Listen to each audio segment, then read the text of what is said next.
When almost 20 years ago, as a graduate student at Sciences Po in Paris, I wrote this book on Greek-Israeli relations. I chose the title The Greek-Israeli Relations from de l'inexistence à la coopération, from inexistence to cooperation. So, because our relations were not, up to 1990, we didn't even have diplomatic relations. So, but since then, the trend towards cooperation has continued, and the Greek-Israeli bilateral relationship has deepened, becoming diverse and strong. Our diaspora organizations, HALC and AGC, but other organizations too, are working together in Congress. Only 1 week ago we had the fifth anniversary of the Congressional Hellenic Israeli Alliance in Congress.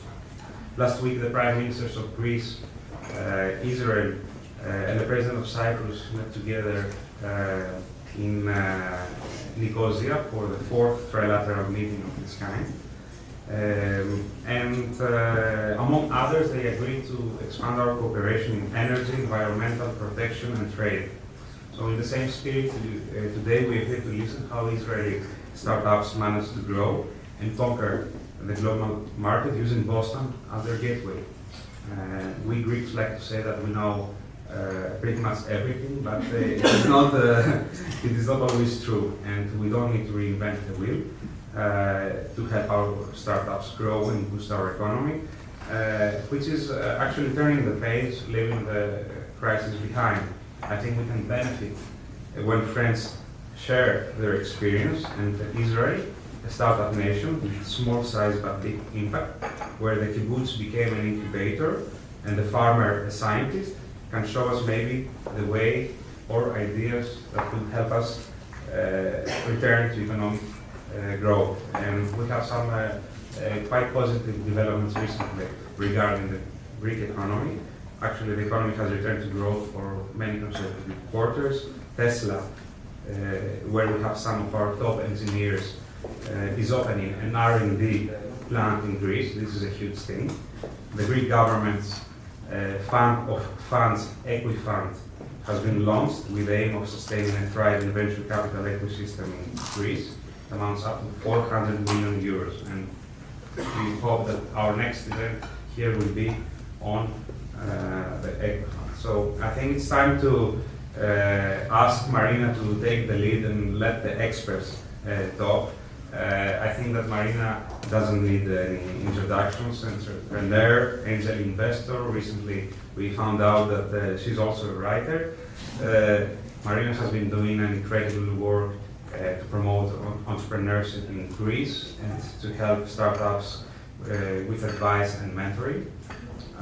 She will talk more about what we have been doing recently here in the last 7 months, together with Michael Blezas from MIT, and Stamatis Astras, and MIT Enterprise Forum Greece. And she will coordinate the discussion. Thank you, Marina, and thank you everybody for coming here.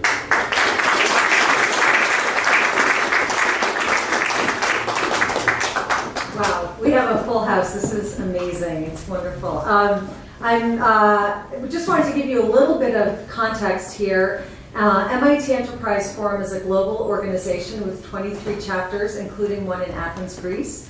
And they run a series of programs, including a startup competition, workshops, mentoring, and the finals of their startup competition are going to be held in Athens in June 28th at the Demokritos Center. So if you're going to be in Athens, definitely go and check it out. It's so exciting to see the finals. The 10 finalists get up there, and it's live. You find out the winner right then. MIT Enterprise Forum Greece has created a diaspora group based here in Boston of technologists and business people, Greeks and Greek Americans, who are interested in helping make Boston become a hub of innovation for Greek startups. So we've been doing this for the last few years. We have an event usually every 6 months, and we're trying to gather people and expand our group and find ways to connect Greek startups to the network that is so valuable, to find customers, partners, mentors, advisors, board members. What would, anybody, if you're starting a business in Kendall Square, you have the advantage of, all these resources at your fingertips. So we're trying to provide a bridge to that for the Greek startups. We have a small diaspora council that the Consul General has been kind enough to support. So we meet here every month, a small group of us, to help direct the efforts of this diaspora group. We all know there are a lot of similarities between Israel and Greece. Both Mediterranean cultures have a lot of talent, tenacity, they're well educated, assertiveness, and critical independent thinking. There are lots of debates. Dinners are not quiet.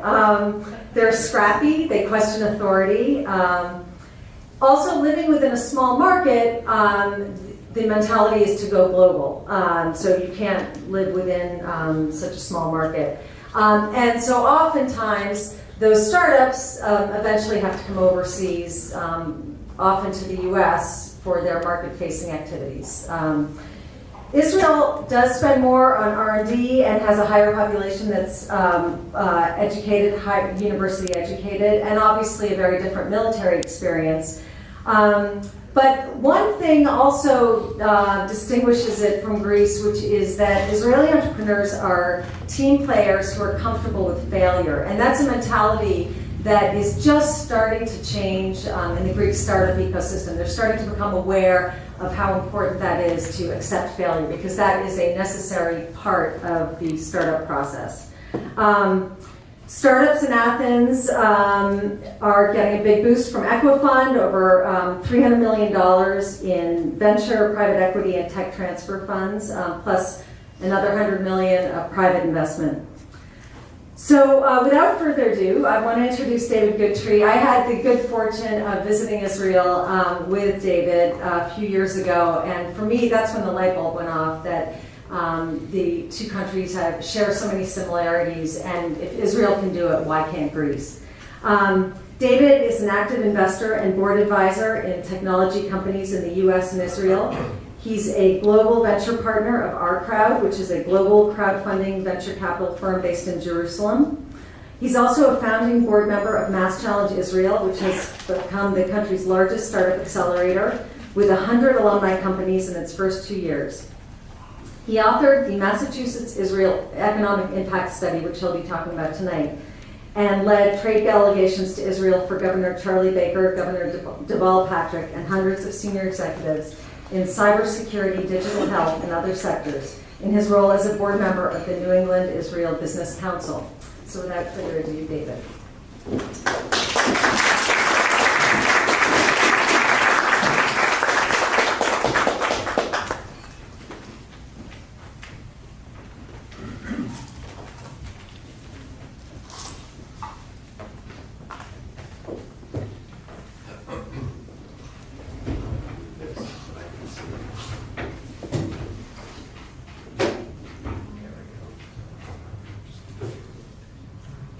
Hello, shalom, kalispera.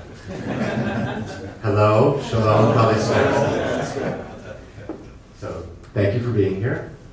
I'm an American, grew up here, grew up in the States, and landed here in Boston, and as an adult, developed a relationship with Israeli business. So really the perspective that I'm going to share with you is a Boston-based perspective on the Massachusetts-Israel relationship based upon the study that was mentioned.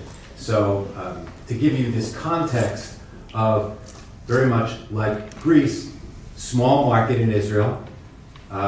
Greece has a regional market. Israel doesn't really have a regional market because their neighbors are Syria and Lebanon, where they don't have good relations, and peaceful economies, peaceful relationships with Jordan and Egypt, but not well-developed economies. So they must think globally to succeed. And Boston is a magnet for that. So that's really the context, this diaspora kind of relationship. So,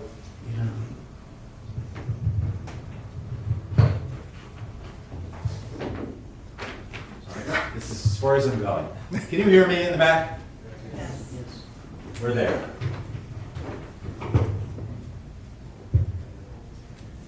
So Israel is a global innovation powerhouse. The chart, you don't have to worry about the numbers, but the point is you can see their venture capital rising. And actually the rate of investment in Israeli companies is growing much faster than even well-developed venture capital economies like here. And now that bar on the right is actually equal, roughly equal to the amount of venture capital that is placed into New York or Boston. Israel has now vaulted into that top tier. Only Silicon Valley is larger than, for the United States, than Israel or Boston or New York. China's a whole other category. The other interesting thing is the blue and the gray.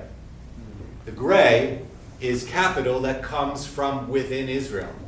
And if you notice, 80% of the capital comes from outside Israel into Israel, from the United States, Europe, and all over Asia. So Israel is a global innovation powerhouse.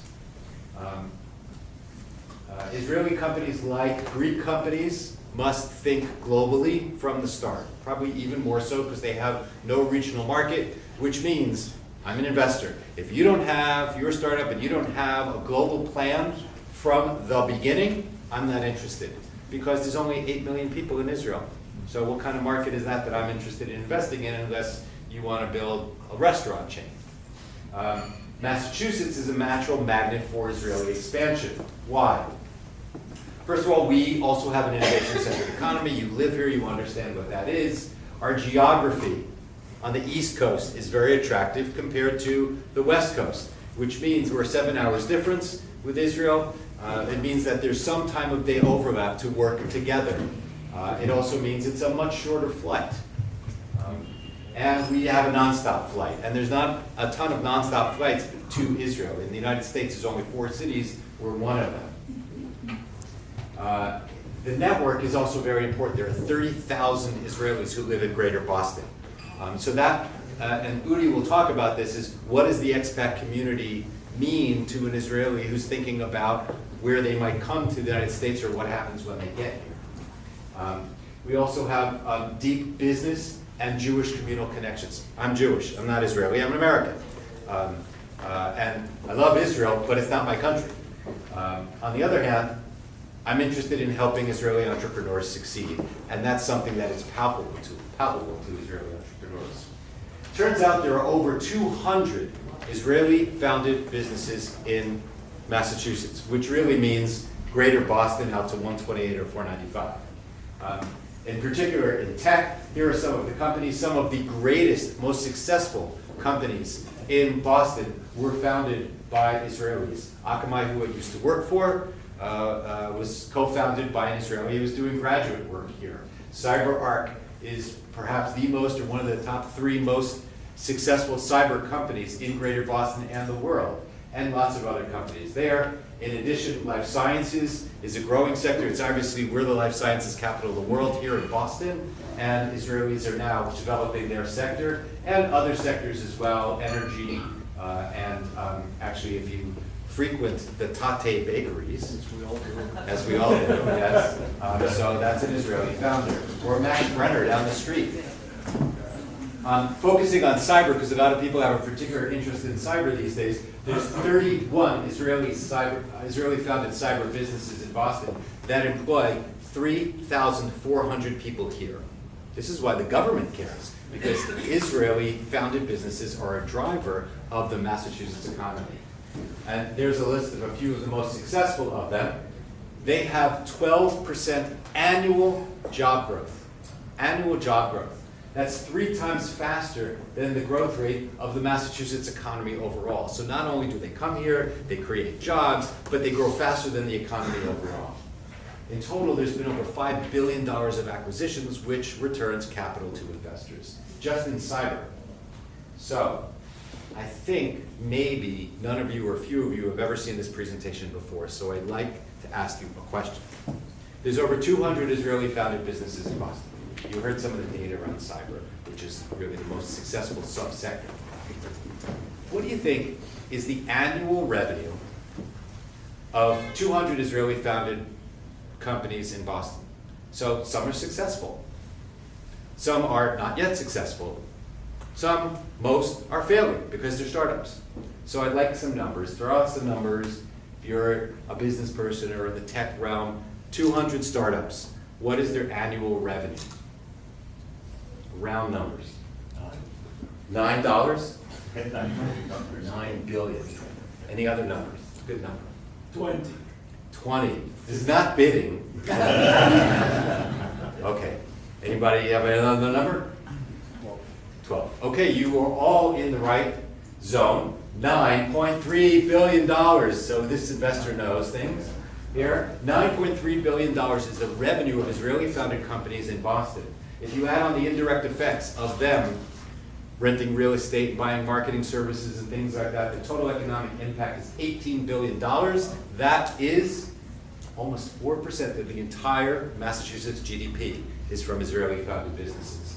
That revenue growth is 2 times faster than the state overall. The state grew in 2012-15 annually 4% in GDP. Life sciences and IT a little bit more. Israeli-founded companies here grew at more than double that rate.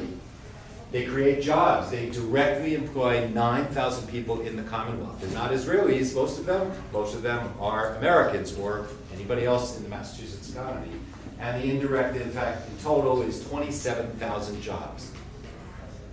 That jobs growth rate is 5 times faster than the economy overall. This is why Deval Patrick and Charlie Baker got on a plane to go to Israel, because it is an important driver of the Massachusetts economy.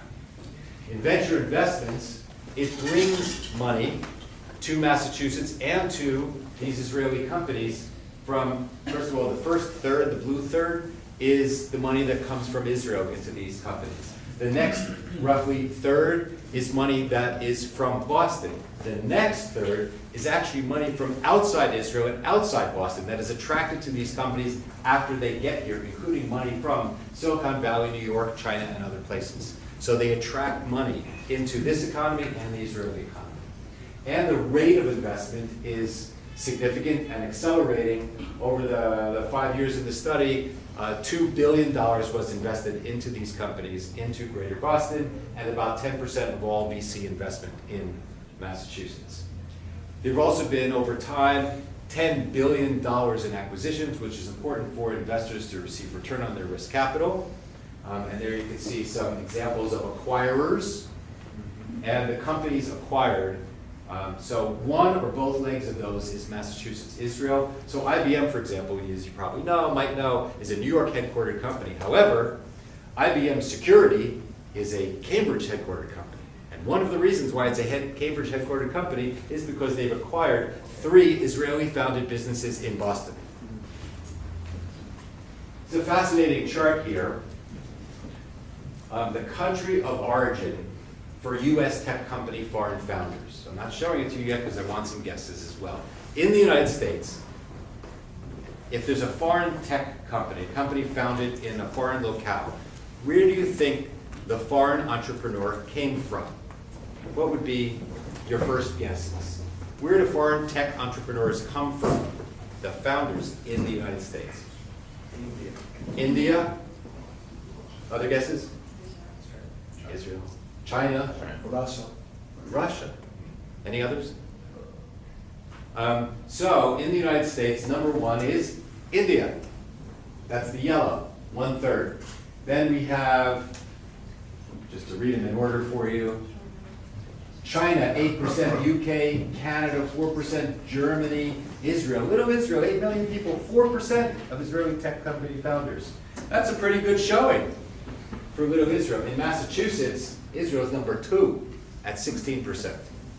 So very important to our local economy. The full story is in this white paper of 80 pages, lots of wonderful detail and stats and narrative, and you can find it on the website neibc.org, or New England Israel Business Council, neibc.org. I just want to take a minute to mention governor's missions. So Deval Patrick took 2 missions to Israel. He went to 13 countries in total during his 2 terms in office. He went to only 2 countries twice, China and Israel. China was about export to Israel. from Massachusetts to China. Israel was about bilateral relationship and technology flow, company flow, capital flow, a completely different kind of thing. But he went there twice. Charlie Baker has only gone to one country and said he would only go to one country in his first term in office, and that was Israel. And I'm just going to read you this quote because I think it really expresses why governors care. This is from the Secretary of Economic Development. To grow our economic relationship with Israel, we need to foster a free flow of ideas, talent, and capital between our two geographies. Free flow is important. It's not about ripping your companies out from either place. It's about mutual benefit. Massachusetts wants to become the preeminent partner with Israel in the United States. And that is the story behind the Massachusetts-Israel relationship. So I'd like to introduce now a fine example of one of our entrepreneurs from Israel and a friend, and actually I'm also invested in his company. The company is in Vered, and it's Dr. Udi Meirav, who's founder and CEO, and the US headquarters is in Needham. He'll tell you a little bit more about the company. Before in Vered, Udi was the CEO of Boston-based Luminous Devices, a high-performance LED company. He was a venture capitalist at Stata Venture Partners, an early-stage fund. He holds dozens of patents. I was scrolling through them, and the pages kept going on, and has served on boards of numerous startups in semiconductors, cybersecurity, oncology, and digital health.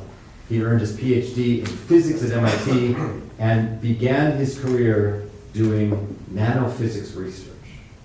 So, Udi, please. Sounds good.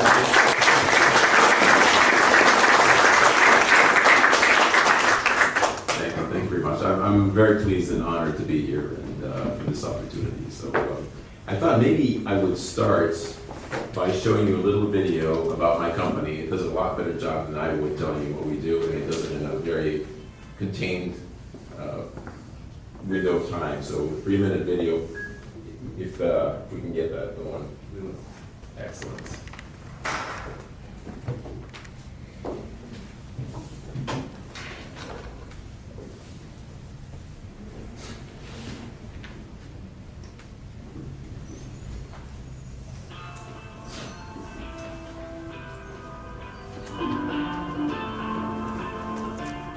Maintaining indoor air quality is a huge expense in commercial buildings. Over time, contaminants like carbon dioxide, formaldehyde, and VOCs build up inside the building.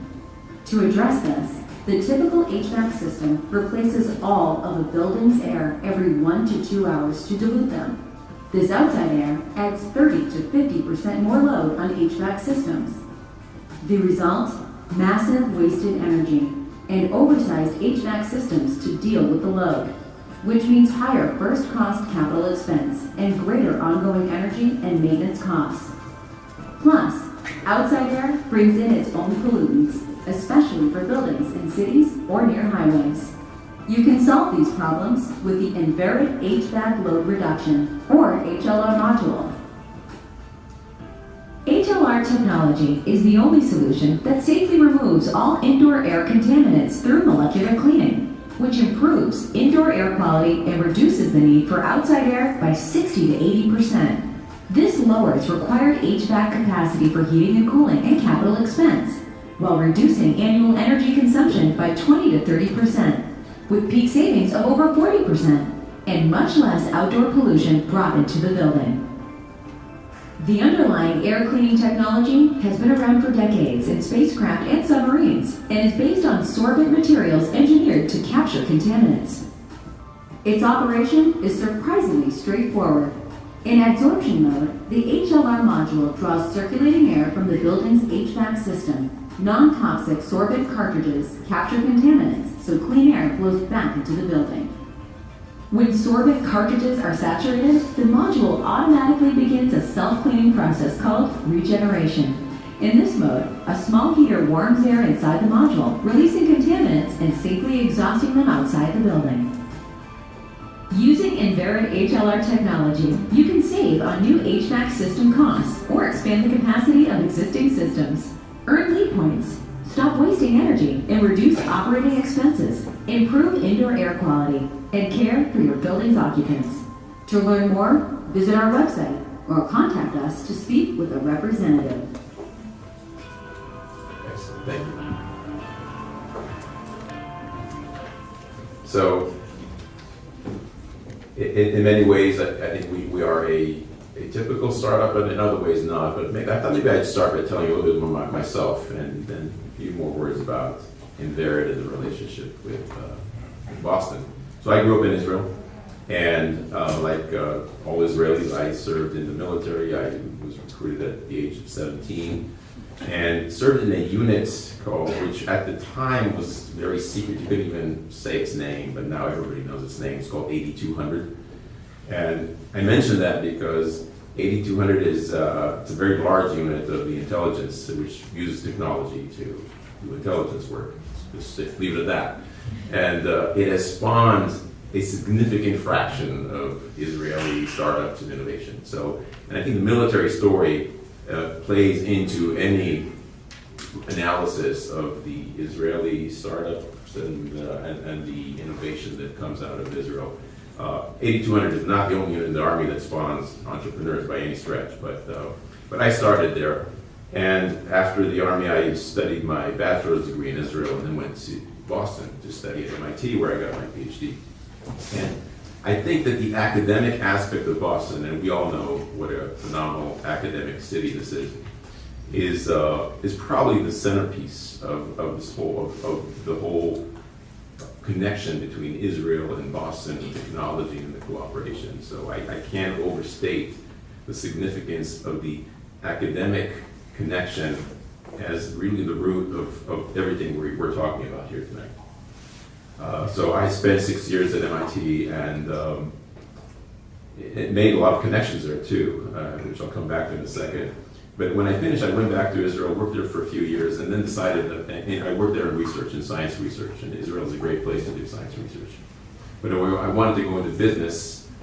I wanted to come back to the U.S., and I already had a wife and a daughter at the time. And this is also very important. The most important thing an Israeli entrepreneur needs, where they settle in the U.S., is a place where their wife will be happy, or their spouse, in case of there's many women entrepreneurs as well. Boston is very important in that regard because, and it's all this kind of circular logic, right? You got the academics, and then you got the startups, and then you got a social community here, and which makes it that much easier to come here with a young family and, you know, find connections and friends, and not just for yourself, but for your whole family. So I actually had opportunities in New York and Boston, and my wife at the time basically vetoed New York. She would only go to Boston because she knew a lot of other Israelis who lived there, and it would be a great place to come and settle, which is what we did.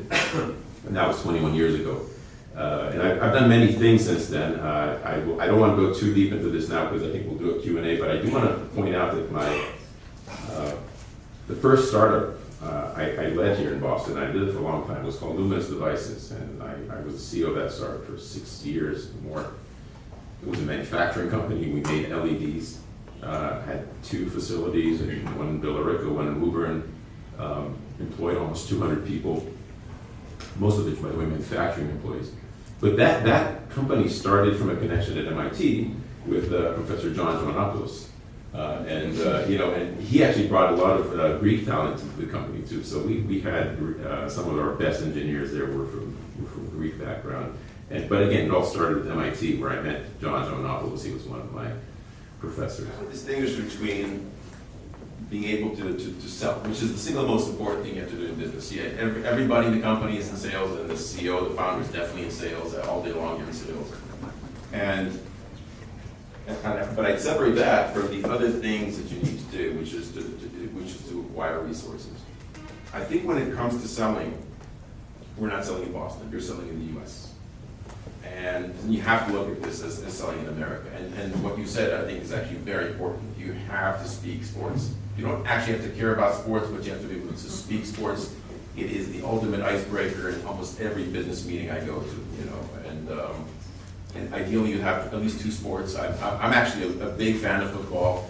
I don't care that much for basketball, but I can speak both sports because I need and they have different seasons, of course. So, if I have some business meetings in the springtime, I can't talk football. I got to talk basketball. but you do have to do that. I think so those are things that have to do with doing business in the United States. You gotta essentially acquire the American business culture, and I can't overemphasize how important that is, but it's not a Boston thing, and it's not an Israeli thing. I think the thing that's interesting, and where a foreigner actually has an advantage here, and I actually believe that it's easier for an Israeli to start a business in Boston than for an American, is because of the network.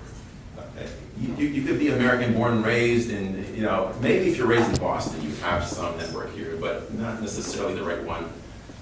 And certainly if you're not from Boston, you don't have an advantage network here. And yeah, there's other networks that are great, like if you go to business school, that's a great network now, of course, and everybody knows that. But when you come here, you have a natural affinity to a group, and in the case of the Israel network, it's very much a technology, innovation, entrepreneurial startup network with a disproportionate number of people who are in that world. And they're all 1 degree of separation. And there's not an Israeli in town that won't take my phone call, or who will take a phone call from any other Israeli for that matter. Americans don't have that. Yes, this is their hometown, their home state, but you don't have that, because just the fact that I'm Israeli and I have an Israeli name and I can speak in Hebrew, any Israeli will take my phone call. Once, after I have something important to say after that. But so I think it's actually an advantage. And I know I have American friends who envy that, who actually say, wow, you guys have a support network. Now, in the case of Israel, there's actually 2 layers, and it's an interesting distinction. There's the Israeli network, and then there's the Jewish network. And those are not the same. And for people who are not Jewish or not Israeli, it may seem like one thing. It's 2 very different networks. They're both very important and very useful. The Israeli network is very tight. But the Jewish network is also very, very important. In fact, it's very large. I mean, the number of Jews in America is in the millions. Israelis is in the hundreds of thousands. So, and I don't have that access. I can't call anybody who's Jewish and get them to answer the phone. I don't have that, but we're working on it. What is those elements, those ingredients within the Israeli network that binds the Israelis? That you say it's very, very strong. What are those elements? Can you define those elements or identify them? I don't know that they're different from any expat community. I mean, they might be, but I have no reason to think that. It's just, if you have the American expat community in Tokyo, for example, which I know nothing about, I'm going to imagine that they all have very easy access to each other because they're Americans in Tokyo. Or Chinese people in Germany, whatever that the case may be. I think there's that natural affinity because we're all with a shared background, somewhat in a foreign place. Now, I've been here so long that I don't think it's possible a foreign place, but in principle, and that creates a natural sympathy, affinity, which makes that work. I think that's just human nature. I don't think it's an Israeli thing. I don't think it's a Boston thing. But I think trust is really key in this kind of relationship, this thing that you just identified. And trust is something that is not easily acquired or developed. It takes a long time. And in the Israeli experience, is that trust accelerated in terms of time, or how is that? Is it unique? I think it's accelerated only in 2 senses. And I don't want to overstate how easy it is to trust somebody else just because they're Israeli and I'm Israeli. I don't think that's a huge thing. 2 things are big. One of them is the initial conversation can happen very quickly. I won't have to beat around the bush to get access and to talk to them. The other is we have a lot of mutual acquaintances who can vouch for each other. So he knows that guy, I know this guy, and that's how trust building can be accelerated. But I think you're right, trust is so fundamental here, and it's not easy to build without these things. When you sell your products to the building industry, do you market yourself as an American company or as an Israeli company? That's actually a really interesting question. 100% American company in the U.S. So you're a global player in the building industry? No, we go by the country we're in. Yeah, so in the United States, we're a 100% American company. In Saudi Arabia, we're a 100% American company. In China, we're an Israeli company. it's off topic here. I don't want to go into this tonight, but China has this very strong interest and excitement now about Israeli innovation. And in China, to be an Israeli company is a badge of honor. So we play that to the hilt in China. and we have these two identities, and we can use them as is. Let me just add to that. It also is industry specific. So he mentioned the military unit that he was part of, 8200, which is associated with cybersecurity. Today, Israel is recognized as the global innovation leader in cybersecurity. Some of the most successful cybersecurity companies were founded by Israelis. Checkpoint, Palo Alto Networks, here in Greater Boston, RSA. S was Adi Shamir. Akamai was co-founded by an Israeli, CyberArk. So it has this phenomenal reputation, and actually it is something that is put forward now to say our pedigree is Israeli or partly Israeli. Another sector also where Israeli roots is helpful is in water technology. Israel is probably the global water innovation leader. It's a country that was a sand and swamp and is now water abundant to whatever degree it wants to be because it effectively manufactures water. And it's the only country in the world other than little Singapore that's ever done that, and now it's exporting this technology around the world. So there's an example where that pedigree matters. In other sectors, it doesn't matter or has no meaning.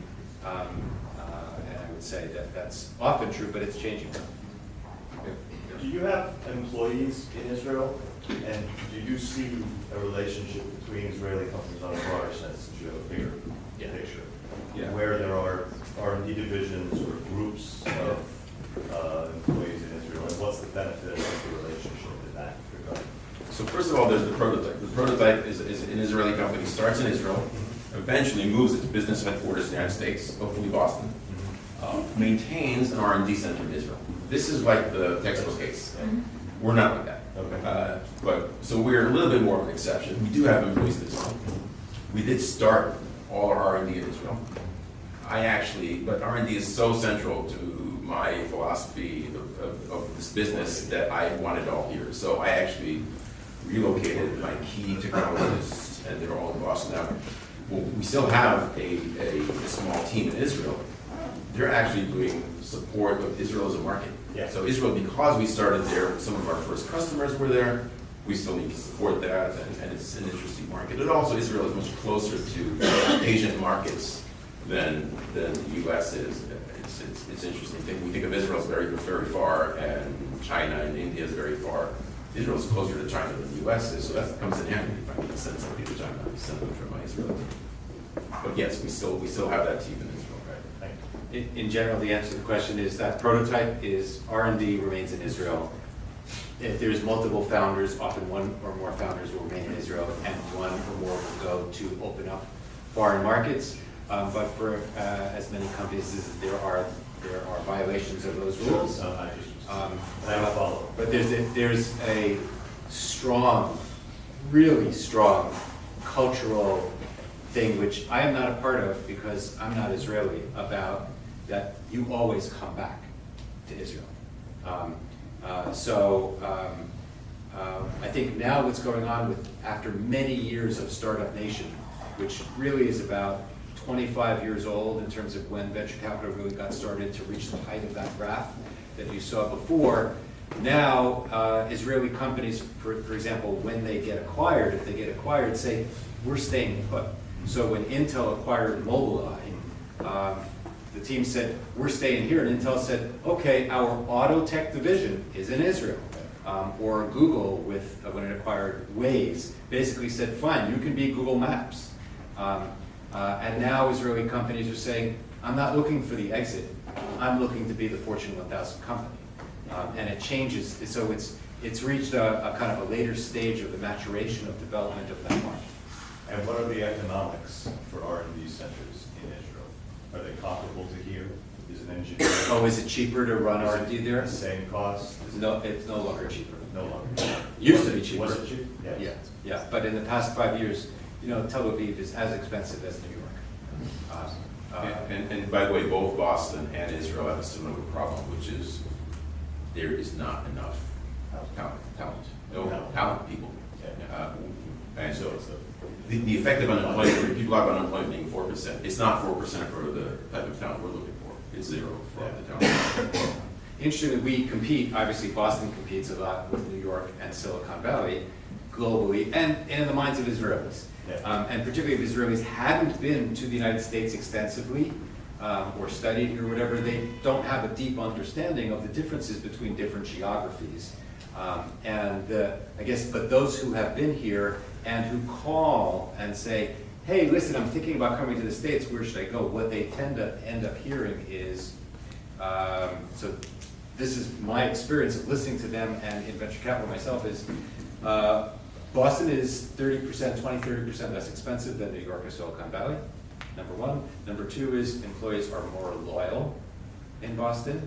Number three is if you're interested in tech, there's not even a population coming out of universities in New York City for that. So we have a lot of advantages there, but that's a secondary and tertiary level message which isn't necessarily heard when some people start making their choices. They just think, for example, Silicon Valley, Silicon Valley, Silicon Valley, Silicon Valley, New York, and then everybody else. But the truth is, we're pretty successful. We're just quieter about it.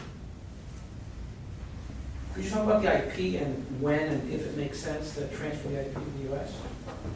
Yeah, I have very strong views on this, actually, this particular question, which is the time to do it is right at the beginning, because it's very difficult to do later, and eventually you're going to want to do it. So it's a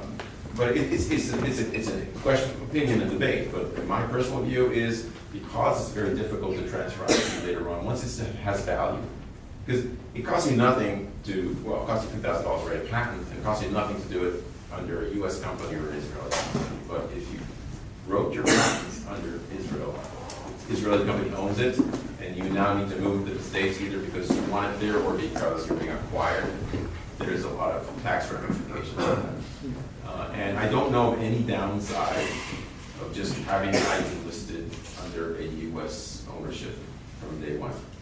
So that's, and I know people debate that, but honestly, I don't see why they debate it. The answer is obvious. I think we should wrap up because. If I may just for a minute. My name is Mark Sullivan. I'm the director of the Office of Moiety, the Office of International Trade and Investment, here on behalf of Governor Baker, and thanks to Consul General for inviting me here. I'll be very brief. So I agree with everything they said. If I was the Greek community looking to develop foreign entrepreneurship here, the first thing I do is offer Udi and David honorary Greek citizenship. And then leave it charged like that. They're very correct. Since I've been here 2 years ago, we've had over 140 delegations from 70 different countries come here. They're all interested in the Boston area. As we talked about, it's the students, it's the universities, the most highly educated workforce, brings industry, and it's kind of this perpetual wheel. So there's a lot of competition. Go to the Cambridge Innovation Center, the other innovation center, they're stacked with foreign entrepreneurs. So what does the Greek community have going for it? It has you. Okay? Israel, you know, they're off and running. David knows more about Massachusetts and Udi do than I do, okay, without a doubt. But they started, you know, with one company, then two, then three. And he talks about the networking, which is critical. So you're all dispersed within the Boston economy. What is the Greek economy really good at? Let's just say it's software engineering.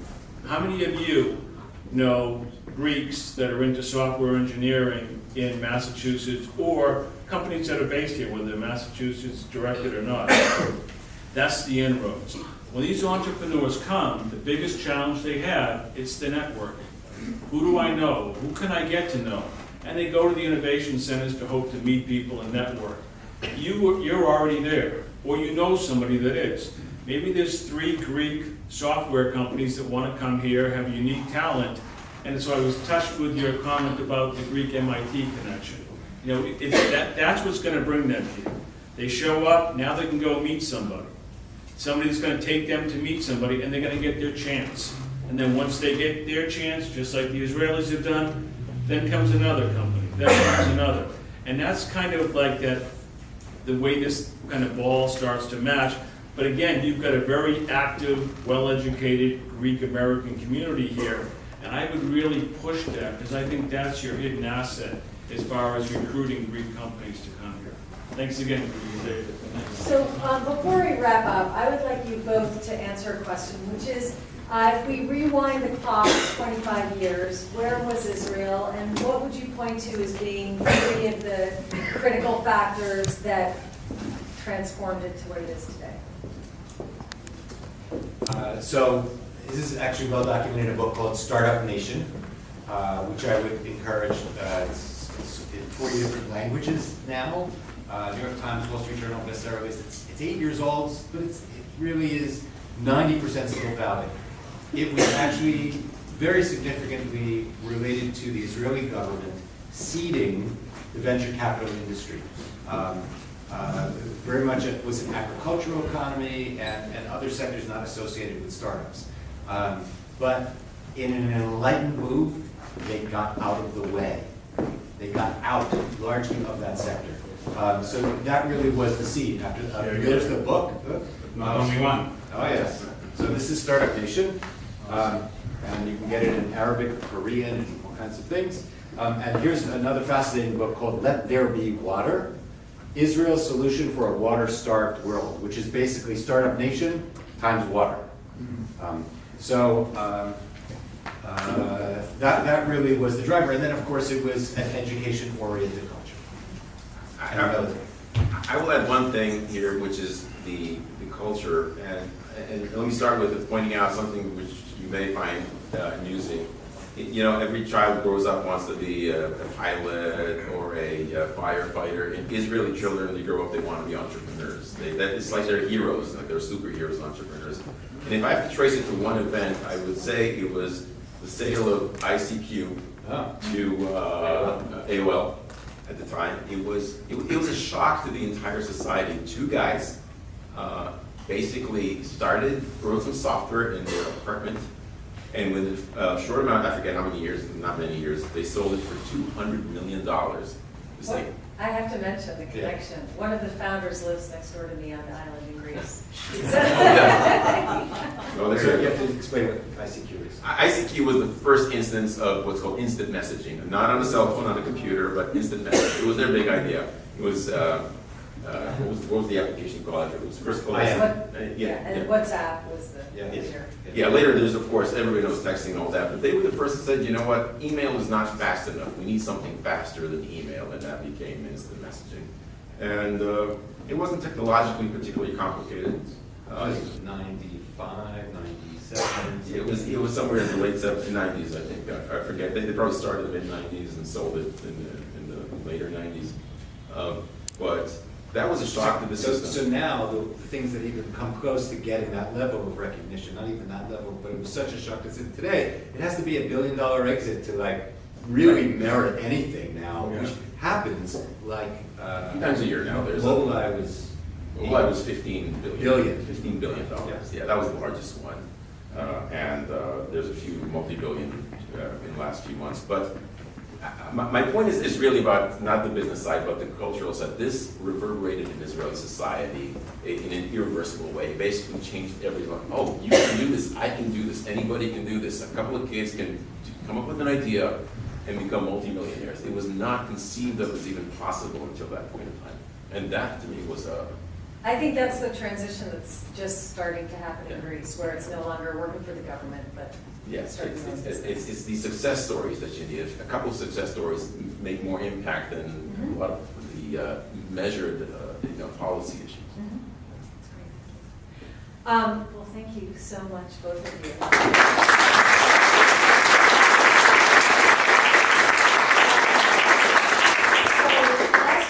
Nothing is happening in Greece. Michael Zanis is going to speak. Why don't you come up and tell us what's happening? Well, good evening. Kaispera.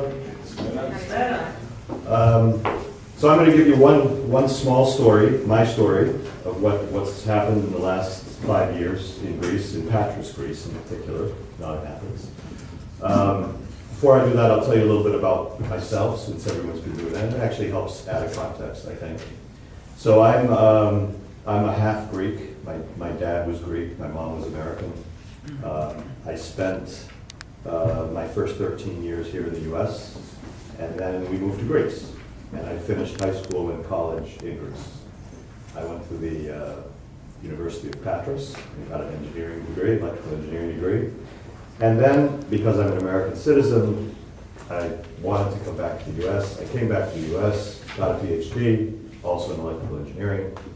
My father was a professor, wanted me to become a professor. That wasn't my calling.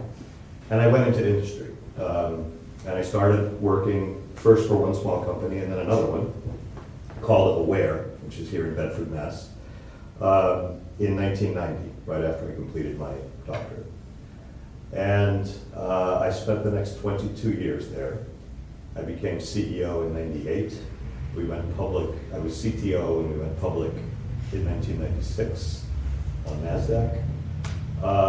And when I actually became CEO, one of the interesting things that happened, the board supported this. It was surprising on one hand to me, but also I was very honored, of course. But they told me to take PhD off my business card. Because Wall Street is not going to want to invest in a technocrat. They're not going to believe you. They're not going to think you have a business vision. They're not going to understand the way you think. And that was fine. Okay, we'll take it off the business card. No Dr. Michael Zahns. I'm just Michael Zahns. That's fine. And actually, I came to appreciate over the next 10, 15 years why they were right in many ways.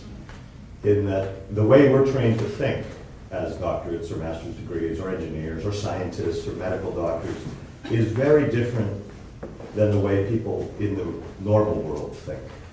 And our ability to interpersonally relate to people isn't always as good as it is when you haven't gone through that kind of training. And I learned that, and I appreciated it, and I had fantastic mentors along the way to teach me that and to ask me the right questions. And in 2012, I left Aware, and I went to Greece for a year to spend a sabbatical year off. And while I was at Aware, I would go to Greece on vacation. Take my family of 3 kids, we'd go on vacation. Greece was a vacation spot, fantastic place. Go for a month, enjoy the beach, come back to work like crazy for the next 11 and a half months. So I decided to go to Greece for a year. I go back to the university where I graduated. I teach some seminars. And I find out about a little startup community that I had no idea existed. There's an organization in Patras called Koralia. There's also one in Athens. It was founded by an ex-professor of mine, a guy named Vasilios Makios. I don't know if anybody knows Dr. Makios is a fantastic fellow. And I got to know some of the companies in there, and I was immediately able to relate to these companies. There were 2 guys with a PhD who had an idea and were really focused on the technology. And I started spending more and more time. I ended up getting involved in a number of these companies. I spent a lot of time with a handful of them. I'm on the board of 3 now. And one company which I'm going to focus on today is called Acusonis. It's an audio technology company. We develop software for audio repair for people who make recordings, and also software for music creation. It's all based on machine learning and artificial intelligence. The 2 guys who founded it both have PhDs from Greece in electrical engineering, and they're also musicians. And actually the first thing we were going to do, they wanted to do, was something in speech. And we were pursuing a speech opportunity, de-reverberation of speech, and running into a number of problems. The speech industry is very, very challenging. I know it from a previous life as well. And these guys were telling me, there's music stuff. And I said, okay, let's just do the music stuff. You guys want to do the music stuff? Let's do the music stuff. This is where your passion is. This is where you have real know-how as musicians. So we pursued that. In 2016, we incorporated in Massachusetts. They were a Greek company, an SA in Greece. We incorporated in Massachusetts as a C corporation because we have 4 owners. We did a B reorganization, which brought a stock swap with the Greek company, so all of the shares became now U.S. shares. We transferred all of the IP to the U.S. company, and we raised money from 2 Greek funds and a number of angel investors in the United States. And now the company is going to, this year will do just over $1 million. We're profitable. It's a B2C operation. It sells software directly to musicians and sound engineers. So the mentality early on of thinking not only about the technology, but also how do I sell, how do I relate to my customers, how do I create a culture that isn't just about the value of technology, but also about the value of the revenues and where the business is going to actually find success. I found in my years at Aware that one of the most challenging relationships is the one between, especially if the CEO is a technologist, between the technology CEO and the sales and marketing organization. Because often there's a lack of respect between the CEO and the sales guys. And it's often justified, not always, but it's a very important relationship to cultivate. And as I got involved in the Greek startup community there, I realized that the things I had learned could be brought to bear. I also invested in these companies, so I brought capital as well. But I imagine that a number of you could think of things that you know about, you know how to do, you learned. And especially if you know Greece, you know what our strengths and weaknesses are as Greeks. You know what the different things that Americans do that are often better in some respects. And you can bring that skill to Greece. And Greeks are extremely receptive, in my experience, to learning those kinds of things from us. Some of the things I know we need help with. So the thing I'm thinking most about, which is why I asked the questions about the support of Israeli R&D centers, et cetera, is yes, I care about Massachusetts, but I care more about the Greek economy getting back on its feet. And this Equifund that's being started now, I don't know if there's been something like that in Israel and whether there's any history we could look at there. But the Equifund has as a requirement that a certain percentage of the employment take place in Greece, because the idea is to keep employees engaged in Greece. And the economics of an R&D center in Greece are very different than the economics here. The idea of taking 5 guys from Greece and moving to Boston to start a company is not in the cards under any circumstances. Because you can have 5 guys in Greece for the price of 1 guy here. So, so I think the kind of support that you could really help with from a network perspective, in addition to the know-how that you could bring, in addition to the help, the mentoring, getting on boards, are some very specific logistics things, accounting, taxes. This whole reorganization thing we had to go through, I feel like I invented a wheel there. I mean, it was ridiculous.